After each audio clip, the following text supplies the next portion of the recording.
बिना किसी बदलाव के। क्या आपने कभी महसूस किया है कि कुछ लोग आपके जीवन में सिर्फ नकारात्मकता ही लाते हैं? क्या उनके शब्द, व्यवहार और सोच आपकी ऊर्जा को खत्म कर देती है? अगर हाँ, तो आज का वीडियो आपके लिए है। हम जानेंगे कि स्टोइक दर्शन, स्टोइसिज्म, हमें क्या सिखाता है ऐसे लोगों से निपटने के लिए। यह सिर्फ एक विचार नहीं है, ये जीवन को देखने का एक शांत, स्थिर और आत्मनिर्भर नजरिया है। भागन नकारात्मकता को पहचानना। हमारे आसपास कई प्रकार के नकारात्मक लोग होते हैं। पहले है आलोचक, जो हर समय दूसरों की गलतियां खोजते हैं। दूसरे है ईर्ष्यालु, जो आपकी तरक्की से जलते हैं। तीसरे है पीड़ित मानसिकता वाले लोग, जो हमेशा खुद को बेचारा समझते हैं। चौथे है कंट्रोल करने वाले, जो हर बात पर अपना दबाव बनाते हैं। स्टोइक दार्शनिक एपिक्टेट्स ने कहा था, it's not what happens to you but how you react to it that matters. यानी वस्तुएं हमें परेशान नहीं करती, बल्कि उनके बारे में हमारी धारणा हमें परेशान करती है। भाग दो स्टोइक सोच का परिचय। स्टोइसिज्म यानी स्थिरता की कला। ये दर्शन कहता है कि दुनिया में दो चीजें होती हैं, एक जो हमारे नियंत्रण में है, दूसरी जो हमारे नियंत्रण में नहीं है। नकारात्मक लोग, उनका व्यवहार, उनका दृष्टिकोण, ये सब हमारे नियंत्रण में नहीं है, लेकिन हम कैसे प्रतिक्रिया दें ये हमारे नियंत्रण में है।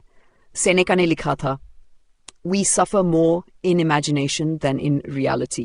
जब हम किसी नकारात्मक व्यक्ति के शब्दों को दिल से लगा लेते हैं, तब हम उनके विचारों को अपनी आत्मा में जगह दे देते हैं। भाग 3, प्रतिक्रिया नहीं, उत्तर दें। स्टोइक दर्शन कहता है कि प्रतिक्रियाशील मत बनो, रिएक्ट मत करो, रिस्पॉन्ड करो। हर बार जब कोई नकारात्मक बात कहे तो एक क्षण रुकिए, अपने भीतर पूछिए, क्या ये मेरे कंट्रोल में है? यदि नहीं, तो शांति बनाए रखिए। मार्कस ऑरेलियस ने कहा, the best revenge is to be unlike him who performed the injury. यानी बदले की सबसे अच्छी भावना है कि हम वैसा ना बने जैसा उन्होंने किया।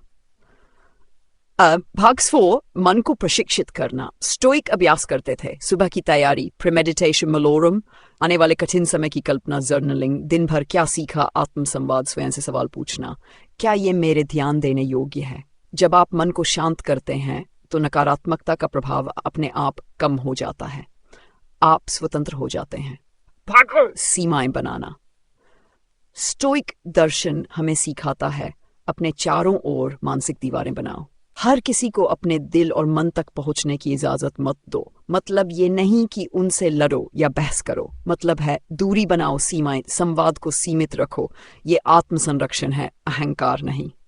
भाग 6, करुणा। स्टोइक हमें यह भी सिखाते हैं कि दूसरों के दोषों पर गुस्सा मत करो, उन पर करुणा रखो।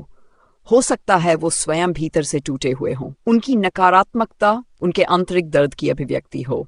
एपिक्टेट्स कहते हैं, when someone is properly grounded in life, they shouldn't have to look outside themselves for approval. तो हम गुस्से से नहीं, समझदारी और करुणा से दूरी बनाएं। भागो व्यावहारिक अभ्यास। नकारात्मक लोगों से निपटने के लिए कुछ स्टोइक अभ्यास। पहला रूल, बोलने से पहले 5 सेकंड सोचो। दूसरा, जर्नलिंग, दिन के अंत में लिखो किस बात ने आपको विचलित किया, क्यों। तीसरा, मन में दोहराएं, ये मेरे नियंत्रण में नहीं है। चौथा, खुद से कहो, मैं उनकी नकारात्मकता का दास नहीं बनूंगा। पांचवा, गहरी सांस लें, जवाब दें, प्रतिक्रिया नहीं। भाग 9, निष्कर्ष। जीवन में नकारात्मक लोग आएंगे और जाते भी रहेंगे, पर स्टोइक दर्शन हमें सिखाता है, उन्हें बदलो मत, खुद को मजबूत करो। दुनिया को बदलना कठिन है, लेकिन खुद की मानसिकता को बदलना संभव है, और यहीं से असली शक्ति शुरू होती है। आपका मन आपका किला है, इसे किसी के नकारात्मक शब्दों से कमजोर मत होने दो।